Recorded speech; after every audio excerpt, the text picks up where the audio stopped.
A Windsor woman fears her brother in China is being unfairly detained in a detention camp. She and her brother are both part of the persecuted Uighur ethnic group. She lost contact with him 2 years ago. Now she's speaking out, and she knows that it could make things worse for her brother, but she feels she has no other option.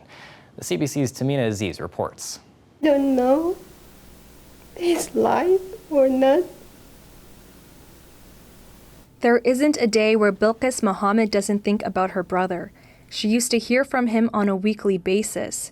She last heard his voice in September of 2017. She was told through a family friend that he was taken to a detention camp in China a year ago. I cry all the time. Every news I read, and I have feeling I cannot help them. I cannot help them. That's make me crazy. Very few Uyghurs are willing to speak out in fear of the safety of their relatives, but Bilqis is desperate to find answers. This woman speaking out and voicing her opposition to the Chinese government about its tactics, about its practices in Xinjiang is very risky. According to McKnight, the Chinese government monitors all media as a means to silence family living abroad.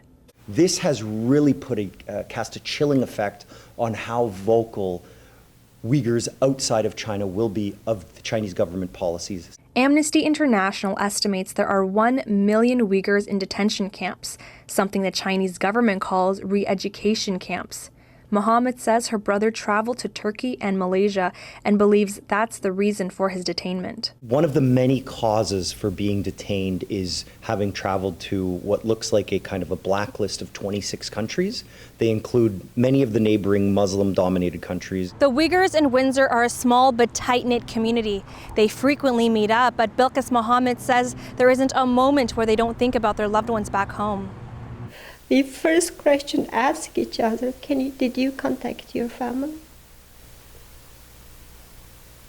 Did you get a chance to contact your family? Mohammed says the not knowing has left her both restless and depressed. She's aware the odds are not in her favor, but she's hopeful one day she and her brother will reunite. Tahmina Aziz, CBC News, Windsor. Just a heartbreaking story. Unfortunately, she's not alone. According to Amnesty International, the Uighur people have faced a campaign of mass internment, intrusive surveillance, and political indoctrination from the Chinese government.